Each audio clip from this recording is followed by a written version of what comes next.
নাবালিকাকে ধর্ষণের অভিযোগে গ্রেপ্তার পল্লীগ্রাম টিভি খ্যাত জনপ্রিয় ইউটিউবার সফিক।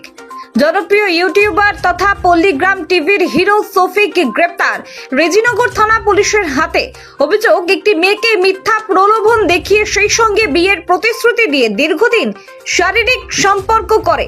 পরবর্তীতে মেয়েটি তার বাড়ির লোকজনকে জানালে পরিবারের লোকজন সফিকের সাথে যোগাযোগ করতে চাইলে কোনো রকম উত্তর পাওয়া যায়নি। এরপর সফিকের বিরুদ্ধে মামলা করা হয়, আর এর ভিত্তিতেই গতকাল রাতে তাকে তাহিরপুরের একটি হোটেল থেকে গ্রেপ্তার করে রেজিনগর থানার পুলিশ। এ বিষয়ে ওই নাবালিকার বাবা কি বলছেন শুনুন। মাঝে সাঝে আসে আমাদের কে ওই সখী। কি কারণে আসতো? এমনি আসে দিয়ে আস্তে আস্তে যাইতে বললো তোমাকে আমি বিয়ে করবো। হ্যাঁ, বিয়ে নাই করে আমরা লিখে যাই খুব করে। বি করেনি? না, বিয়ে করে না। দিয়ে তখন আবার স্কুল যাওয়ার নাম করে মেয়ে বলছি, আবার সেখান থেকে দিয়ে দিয়ে কালীগঞ্জের আমরা লিখে দিয়েছি। দিয়ে বলছি যে আমি বিয়ে করবো, খারাপ লাগে চলে যাচ্ছে।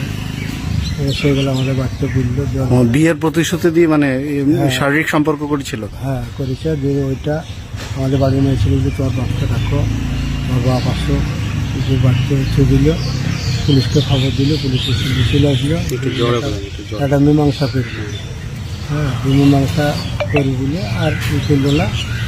দিয়ে যখন বাবা চলে গিয়েছিল বাংলাদেশ, দিয়ে এক সপ্তাহের ভিতরে আমি বাংলাদেশ চলে যাবো। আমাদের কিছু লোক আছে, ওরা বলে দেয় কৃষ্ণনগর বাহাদুরপুর হোটেল ভাড়া করেছিল। ওখান থেকে আজকে একটার সময় ধরে এখানে 2:30টার সময় এসেছে পুলিশ। ওর নামে কেস করেছিলেন? কি কেস করেছিলেন আপনি? ওই রেপ কেস করা আছে। রেপ কেস করেছেন? কি মানে ভাওতাবাজি কেস করেছিলেন? হ্যাঁ, ভাওতাবাজি করে এরকম কাজ করেছে।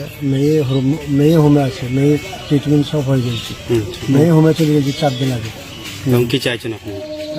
ও সরকারের যা ভালো লাগে তাই করি, আমরা কিছু হবো। আজ যে পুলিশ কোর্টে তুললো, কি বলবেন? কোর্টে তুললে ওর সাজা হওয়া চাই। সাজা? হ্যাঁ, ও যা কাজ করেছে সেই কাজের সাজা। আপনি মেয়ের কে এখন? না, বাবা। মেয়ের বাবা। মেয়ে কি করতো? মেয়ে স্কুলে পড়াশোনা করছে, 11 ক্লাসে। কিভাবে পরিচয় হলো? পরিচয় ওর সঙ্গে তো হয় না। জানপুরের একজন মেয়েকে খুব জ্বালা যন্ত্রণা করতো। ওর আসল নাম হয়েছে আকেশ, ডাক নাম ভোলা। ওই যখন ওরকম করলো, মেয়ে এসে বাড়িতে বললো যে এই ব্যাপার। তখন আমরা ওকে খোঁজাখুঁজি করতে লাগলাম যে ওর বড় বাপ জানপুরে বাড়ির, দিয়ে বলছি অনেক ঝামেলা করো না, আমি